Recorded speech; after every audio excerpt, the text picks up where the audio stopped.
Hey everyone, Mary Clavier here from the Transitions Collective. My guest today is a very dear friend and also an amazing human being. Her name is Amanda Berlin. She's a publicity strategist that used to work in corporate and now uses her powers for good to help entrepreneurs and small business owners be seen and get their voice out there. So I'm really excited about today. You're going to hear a lot of great tips from her on where to start, tips for telling your story, and things that you can do to get publicity for your business. She's incredible. She talks about her story, how she came to be, and we go through, some of those transitions in your life and how we both ended up here. So I hope you enjoy the interview, and I'll see you soon.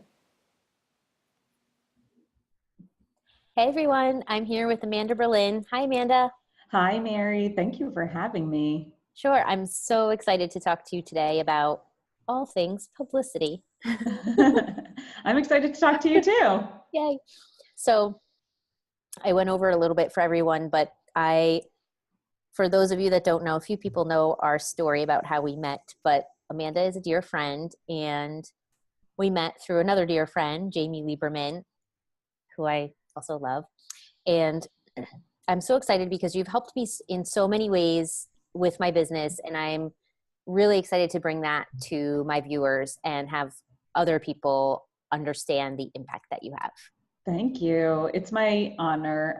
I'm so honored to know that I've helped you in any way. Oh my goodness, yeah. And you're going to be helping me so much more. So I can't wait. It's known. It's a fact. So why don't you start by telling everyone who you are, a little bit about your background and your family.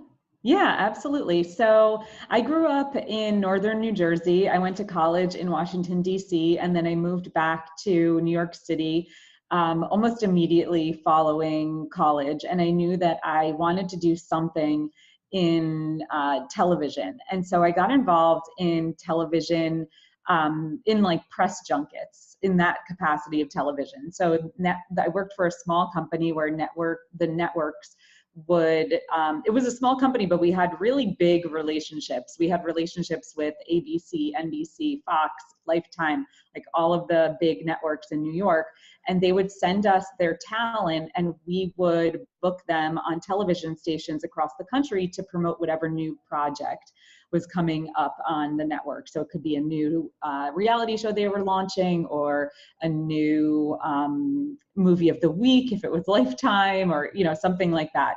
Yeah. And that really, in a nutshell, is what I ended up doing for the rest of my corporate career, though it varied from doing that for celebrities and with the celebrities as the talent to then doing it in more of a corporate context by moving over to a big agency called Edelman, which anyone in the PR world has definitely heard of. So I worked within a large agency there to do this same kind of thing, where we were the go-to, we were the go-to to get our clients on television or on radio by creating these segments that we would then pitch to the media. So our client could be a consumer product or pharmaceutical, and they would hire a spokesperson. And I would be toward the end of my career in corporate, I was working at a smaller firm where I became the editorial director. So I was then responsible for coming up with the story angle that would create a news item that our television contacts would be interested in running with on their broadcast. So we would take a product or a message or a pharmaceutical that was launching, or even a nonprofit, and come up with the message, get them paired up with a spokesperson, and then pitch that story to the media and make a story for the media that they would be interested in running. And I quickly became, not quickly, over 12 years. Yeah. The last 3 years were really challenging for me in reconciling the fact that I wanted to really move on and do my own thing, quote unquote, though I didn't really have any idea what that was going to be. Plus, the other really challenging aspect was that the culture was just eating away at me. And I recognized that more and more in recent years, that it wasn't the work, and this was like major realization for me about a year into my entrepreneurial journey. It wasn't the work that I disliked, it was the culture. And I needed to find a different application for the work that I was actually really good at, so that I could create something that I could feel good about in the world. And that's how I really came to start my business, though for about a year, and I'm sure we'll dive deeper into like the complexities of the entrepreneurial journey. But for about a year, I was kind of floundering, trying to figure out what I was going to do. And actually, I don't even like that I use the word floundering, because I really was just trying to figure it out. I was trying a lot of different things, and there's no shame in that game at all. I was doing fitness instruction. I did a coaching certification, life coaching certification. I did a huge ghostwriting project. I did a lot of freelance communication work. So I kind of cobbled it together in that first year. And then in the second year, I really had that light bulb moment of like, oh my God, I actually love this idea of kind of creating a story and finessing a message so that someone that I really believe in, an entrepreneur who has their passion fueled business, so that they can get more attention for their brand. And that's what I help people do today. Mm-hmm. You were in a transition, Amanda. Right, exactly. I was in a transition. You had to and embrace actually, it. yep. And I'll add another kind of like fold in that transition was that I had my daughter during that second year of entrepreneurism. So that was also a real catalyst for me figuring out what this business was going to look like, because I had to support us. I was the breadwinner for our family, and I was responsible for everything. So I really had to figure it out. And it was very challenging in the first year or two of her life because of that fact that, I really needed to figure it out, and I needed to be the mom, and I became a new mom. And so there was the challenges around that. I had a partner who wasn't really showing up, and at least in terms of supporting us, he was there to help take care of our daughter, of course. And then so I was in transition in my, becoming a mother, in transition in my relationship, and in transition into my entrepreneurial life. So it was major. That's a lot of transitions at once. Yeah. I mean, I honestly, like, the amount I was in transition from having my first daughter to, like, I was still in my corporate job. I couldn't imagine like also figuring out the entrepreneurial journey at the same time. Like, that's where I got like kind of my light bulb for my product idea. But I had like that, support of corporate in a way, because I still had like a, steady job kind of thing. So that's a whole different perspective. Those transitions at once. When you put it that way, I thank you. Makes me feel proud of myself. You should feel especially proud. Oh my God. It's like, even just going through this journey, like just the work journey and the entrepreneur journey is like huge for me. And I'm like, I have my courage bracelet and I have my necklace and I like have all this stuff, and like I'm reminding myself and doing this. So you were in 3 transitions at the same time. Like, I never thought of it that way. Thank you for letting me talk that through and illuminating that. But I also think that, pain is pain, and, like, not even to label it as pain, but, it just is what it is. And there are, no matter where you are, what you're feeling, it's all valid. And your journey is as valid as mine, and as valid as anyone else's. Anyone that's watching or listening, like, you don't have to be in this like tumultuous scenario to be feeling pain or feeling discomfort, and you're allowed. You need to give yourself permission to feel that. Yeah, that's true. No, that's very true. Okay, so then for the work that you're doing now, tell everyone a little bit about what you do now. Yeah, slogan, because I love your slogan. Oh, now I describe I mean, if this is what you're talking about, I describe myself as a former corporate PR strategist who now uses my powers for good. Love it. And It's my favorite. you actually, it's interesting because I did so much work with pharmaceutical companies, and over the course of my corporate career, just being in New York and at the agencies that I worked at, that I actually think there's a lot of good coming out of pharma. There's a lot of, a lot of research and a lot of life-saving drugs. So, our paths very well could have crossed at that point too. Isn't that funny? Yeah, that's true. That's true.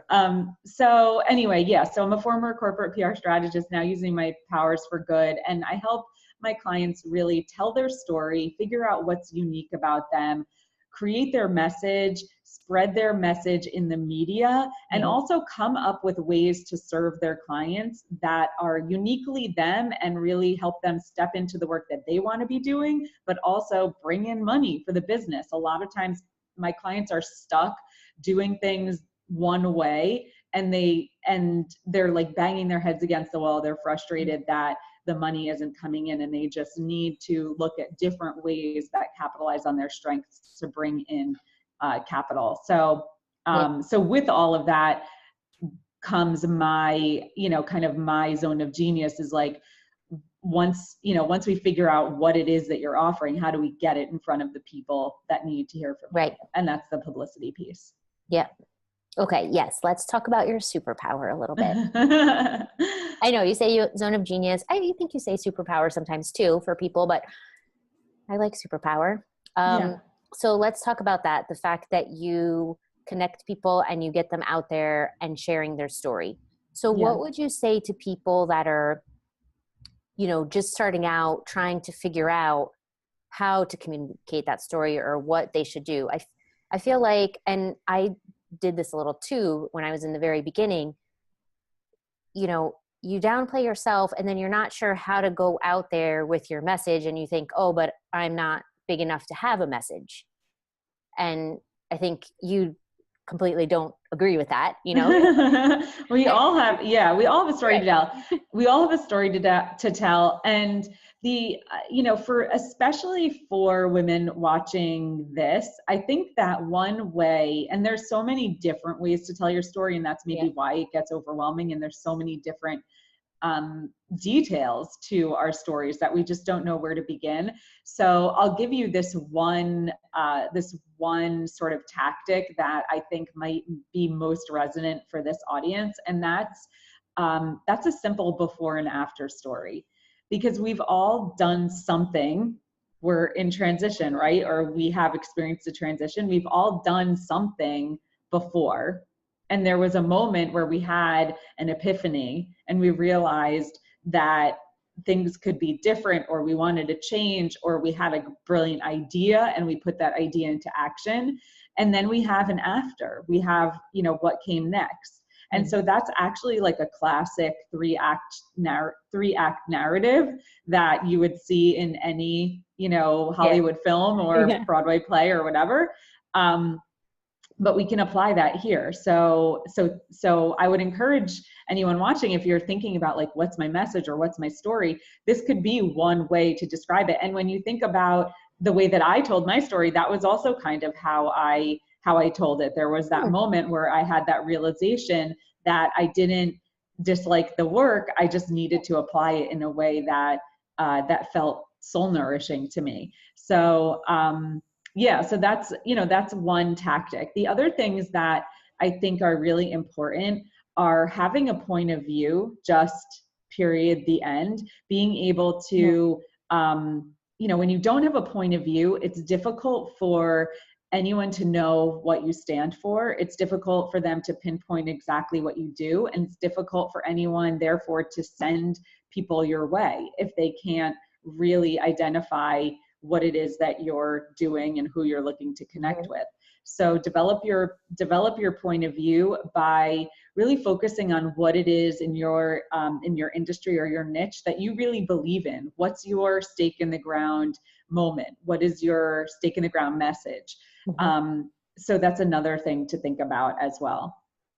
Oh yeah, that's very interesting. Yeah, it's how people, view what they're doing and how other people might do it. I think a lot of the times people, I know it happened with me in the past, and I try to be more aware of it too, because you've told me that before, right? About, have your point of view and everything.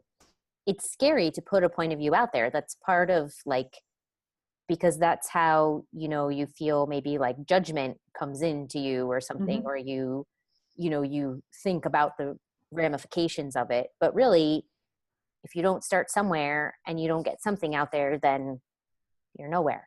So, Right. Right. so Yeah.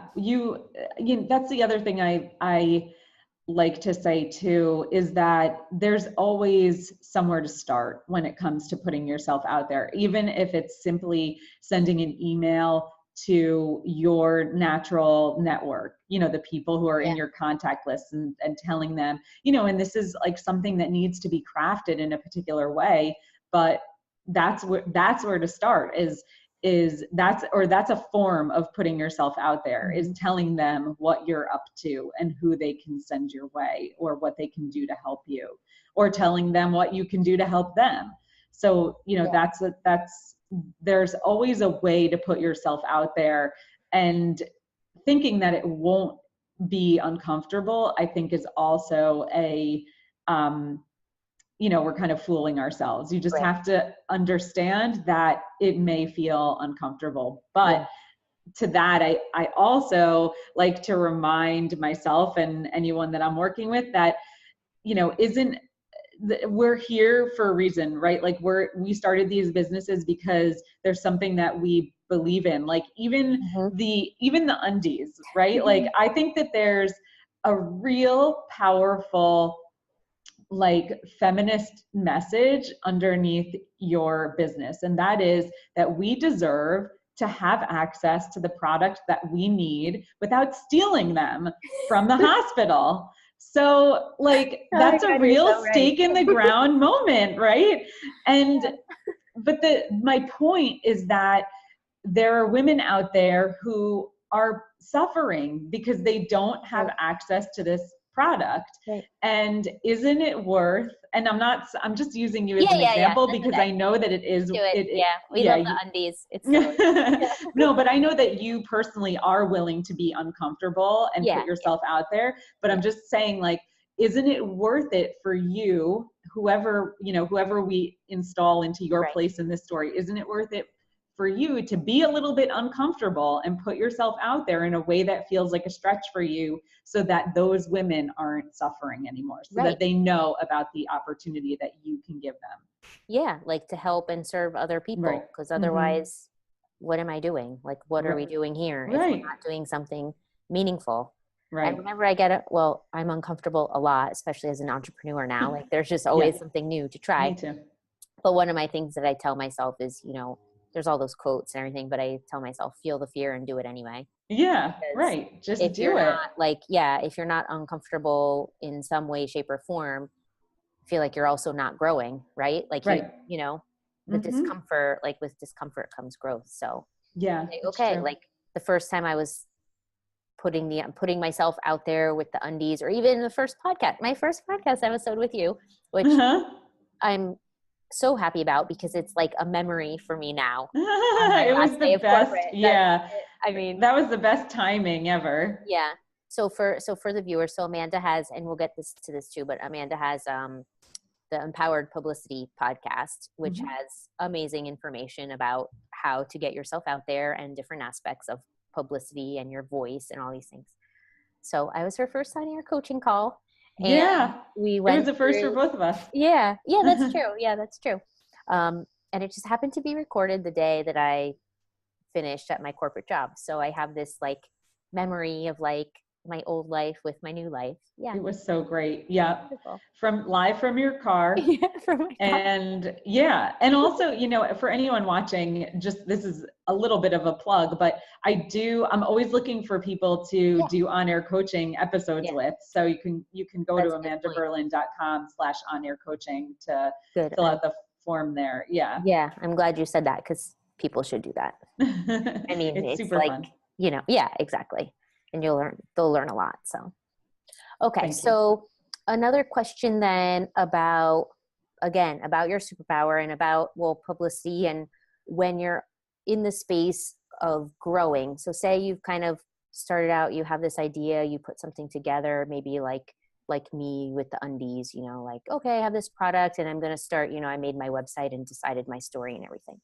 Now, how about when you're kind of growing and you feel like you're in that space where, okay, now it's time to really like be seen in a bigger way, right? Like more than Mhm. like telling my story. What like 2 or 3 tips do you have for people about how to get out there? Yeah. So my first tip for how to get out there is revolves around figuring out what your goal is, right? So Okay. Yep. are you looking to launch something? Like, do you Mm-hmm. have a product that you want to drive people to or a service you want to drive people to? Are Mm-hmm. you just looking to raise awareness? Are you just looking Mm-hmm. for more visibility? Are you looking to build credibility? Are you looking for that gravitas, that street cred? Mm-hmm. So, those are just a couple of goals that you might potentially be after. And that really will drive your entire media strategy for that first phase, because different media is good for different things. So, there's always there's always there's always a way to get out there. Like Yeah. I think a lot of people, like we said before, with the email to families and friends, a lot of people are like, oh, I've said it myself, I'm not big enough to Yeah. pitch blah blah blah. And and that may be true, like that may be true in your mind, but the fact is, and I'll tell you this as someone who is very familiar with the media and what gets chosen or Yeah. broadcast, Yeah. that a great idea and a great story, it doesn't matter how big you are. In fact, someone will want to pluck you from obscurity and give you an opportunity to be the first Yeah. one to kind of showcase your amazing story. So it's really about, after you figure out your goals, figuring out what it is that you can offer to the audience in the way of a story, in the way of actionable takeaways, in the way of a demonstration of some sort. So what is the idea you're then going to be pitching to the media? So that's the next thing you have to figure out. And then the last thing really is, creating your pitch and getting it out there, but then leveraging those opportunities into other opportunities. So it's always about up leveling. Okay. So you've been featured on a series of podcasts at this point. Yeah. Now it's time to like reach to the next level of podcast. I see what you're doing here. That's true. That's true. Yeah. Yeah. Or, I Yeah. have tons of ideas for you, Right. but that's the very next, like, easy, obvious thing, Yeah. is to then take those bookings and in your next pitch to Yeah. whichever podcaster or influencer you're reaching out to, you have your story idea, but then you also get to say, like, I've been featured here, here, and here. Mm-hmm. And they get to see that there's some credibility there. It's like a resume builder, not in a Yeah. traditional resume sense. We're not in corporate anymore, but yeah, kind of like, Yeah. Your media credentials. yeah, there you go. Yeah, see, that stuff. Yeah. Right. Oh yeah, that's really interesting. And I think, not to generalize too much, but I know for myself, the part where you mentioned like, oh, I'm not big enough, like the self-doubt always creeps Absolutely. in for me. And I think with like women in general, have a lot of that self-doubt. And Mm-hmm. when you're an entrepreneur, like I was not aware of my self-doubt as much before as I am now, Yeah. like, Yeah. it's like you're on your own and then you're like really second guessing, like, Yeah. It's major. It's major. I think coming up in a career where I had to do a lot of writing and like working with two different stakeholders to kind of balance out the writing that I was doing. I was working with our clients and having to get their approval, and then I was also working with our media team and having to get their buy off. I was constantly getting feedback and edits and critiques on my work, that I developed a really thick skin when it came yeah, to work. so, like rejection is never easy. And, Yeah. I would never say that that's, you're never immune to that. Like you'll remember every single like critique that you've gotten and forget all of the, Yeah. accolades and pats on the back. But developing that thick skin is important. And it's it's a necessary survival mechanism in this Yeah. entrepreneurial world, I Yeah. think. To the point where one of like just a funny, again about mini transitions within Yeah. large I love it. transitions. Yeah. I've been like dipping my toe in the dating world, having separated from my husband and getting divorced at this point. And dating is so much like easier.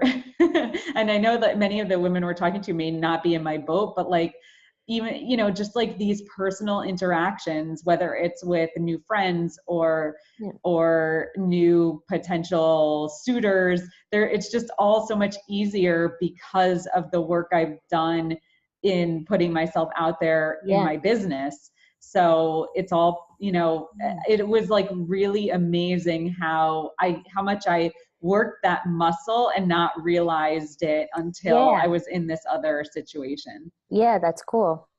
Yeah, Yeah. because you don't even know, when you have to practice it. So you just don't know. You were just in that situation. And certain Right. industries probably like lend themselves to getting more practice than others, right? Right, So right. PR Yeah. might be one of those places. Yeah, for sure. But all of us have to do PR, Yeah. like all of Yeah. us have to do and that's really my, my philosophy in my business, just to be clear about it, is that I teach people how to do their own PR outreach. Right. So, I really believe that we all should be making these connections ourselves, and we should be developing relationships that we can come back to over and over again to capitalize on for opportunities to be visible, meaning like hiring a publicist. You're hiring someone who has all of these media contacts, but then when they walk or you don't want to work with them anymore, the contacts Yeah. will go with them. So I really advocate learning how to do this yourself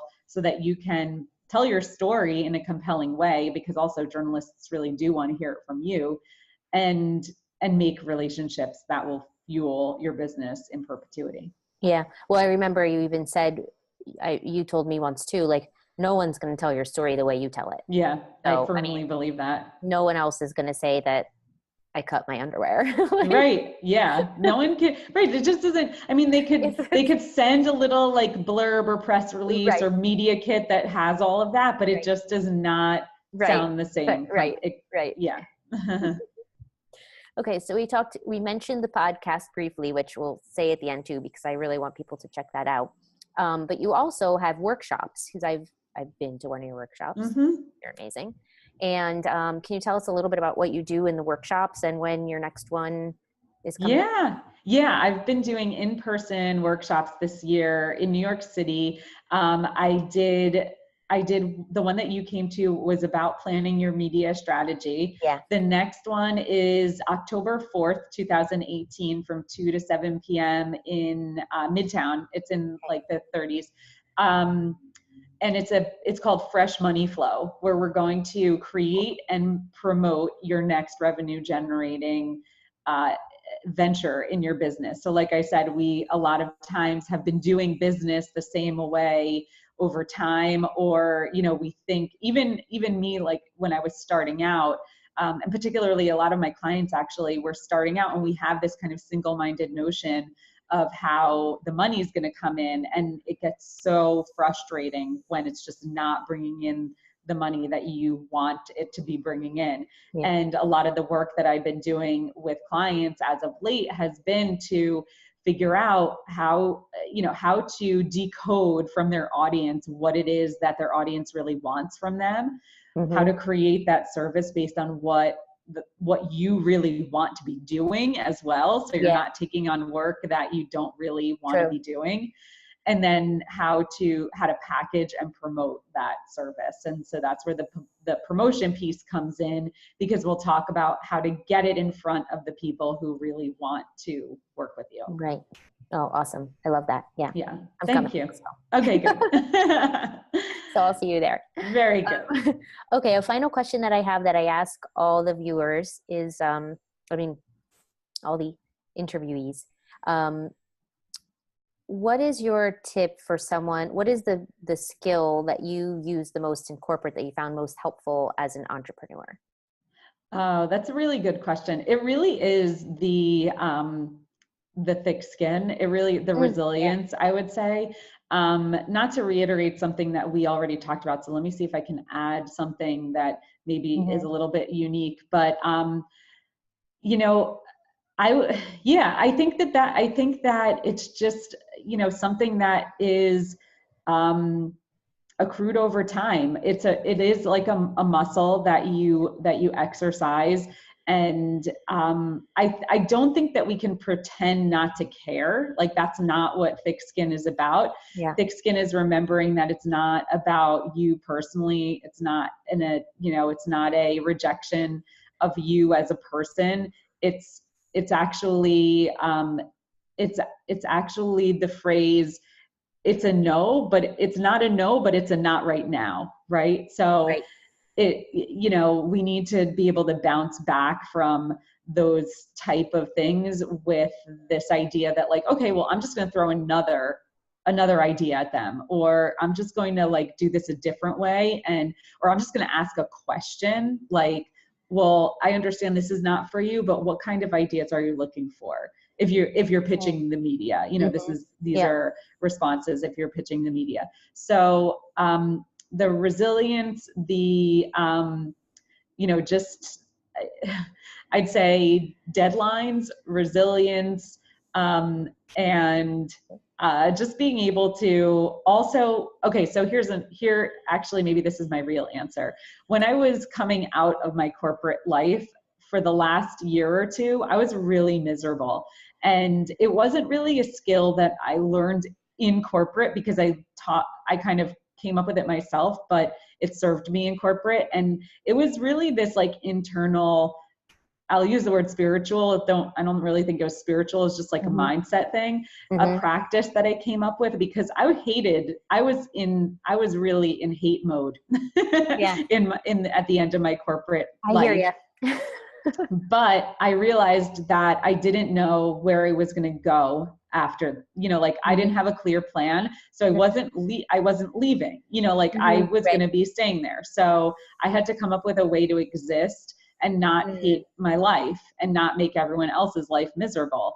So I came up with this 3-pronged approach to existing without the vitriol, without the internal vitriol, because I was, like, pre-playing arguments I was going to have with people. I was always on the defensive. I was, Yeah. like, just, Yeah. I had a bad attitude, and I Yeah. realized it wasn't going to serve me. It wasn't going to help me move forward. So, and it really, just plain and simple, it was just miserable to be me Yeah. in those moments. So I knew that I needed to make myself feel better, even if I wasn't going to change anything about the corporate world that I was in. So that was actually the first piece, was acceptance, was like, this is Mm. what it is. Like, this is a, 3-decade-old company that's run by a family. Like, there's nothing that I can do to change this Yeah. culture. So I just had to accept it. And then the second piece was forgiveness. It was forgiveness of myself for every time I had one of those, like, when I was pre-playing some, Yeah. like, interaction or something like Situation. that, Mm-hmm. or and then, of course, forgiveness of others for behavior that maybe I would, if I wished they had acted differently. Right. So forgiveness. And then the last thing was be the light. And that was, that to me meant really kind of like taking the teeth out of any kind of interaction that may have come my way that felt like, oh, that was, like, curt, or she was flippant or nasty or whatever. And just, like, I mean, so much of this is specific to the workplace I was in, so much of our business took place over email, even if I was sitting across the room from someone. So, like, I always made sure that I wrote hello and the person's name, instead of just, like, blah, blah, blah, blah, like, can you do blah, blah, Yeah. blah. You know, it really takes the teeth Yeah. out of it. It really Yeah. makes it more human. And I also made myself go over to my boss's office, who I had a lot of forgiveness with. I would make myself go over and ask, like, how was your weekend? Or whatever, you know, like, I Yeah. would just make myself be human, be a little bit more of a positive presence in the office.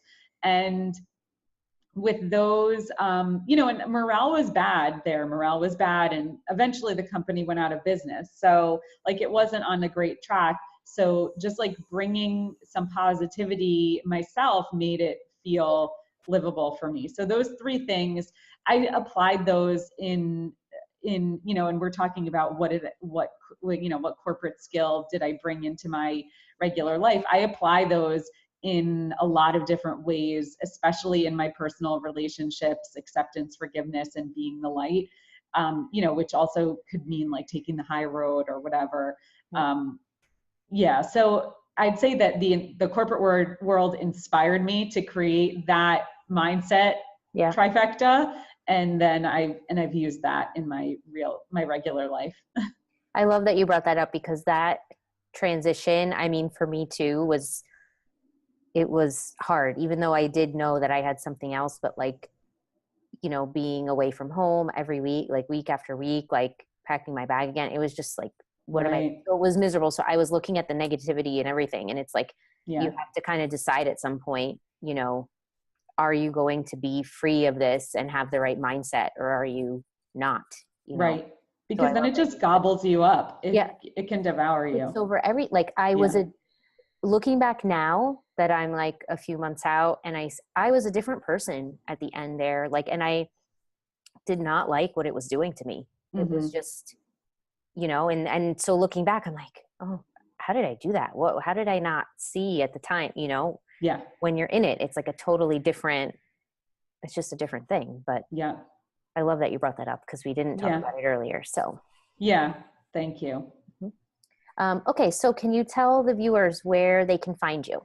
Yeah, go to amandaberlin.com. You can find me there. I have some free resources in the way of like pitch templates and a quiz that will tell you also which media is right for you in Oh, terms of yes. getting your business out there. We take into account your personality, your, you know, how you like to interact with people and the kind of business that you're running. So that quiz is actually right there on the homepage. So if you go to amandaberlin.com, you could take the Publicity Personality Quiz. And then when you get your results, it gives you some tips for starting to make those contacts, and also access to a template to begin the process.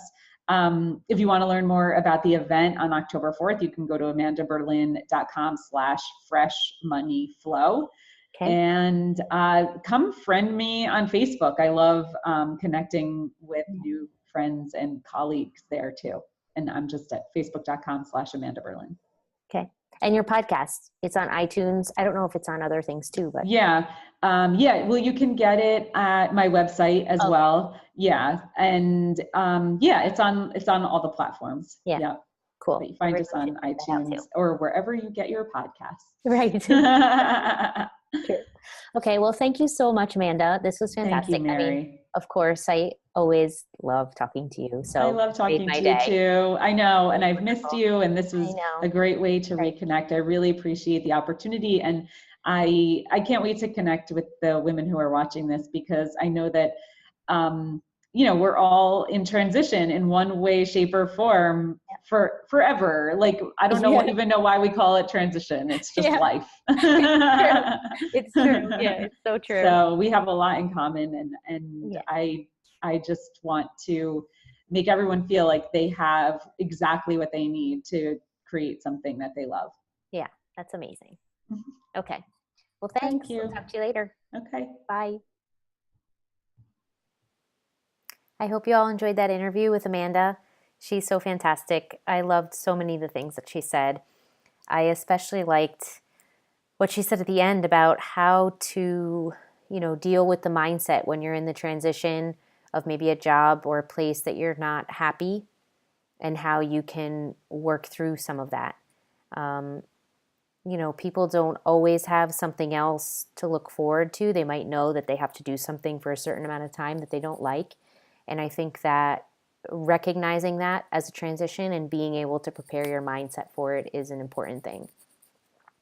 I also like the tips that she gave for how to get publicity and how to tell your story. I've used quite a bit of her advice for telling stories about the underwear, about Brief Transitions, which is my product-based business, and how to get the word out about it. So a lot of the tips that she gave there about, knowing your story, and you're the person that can best tell your story, and then also how you frame it with a before and after or other ways. It's all very helpful.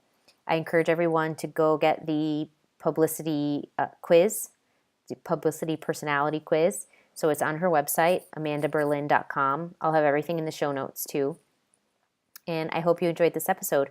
We'll be back again soon. Feel free to email me. Find me at thetransitionscollective.com or Mary@thetransitionscollective.com. And I hope to hear from you soon. Thanks. Bye.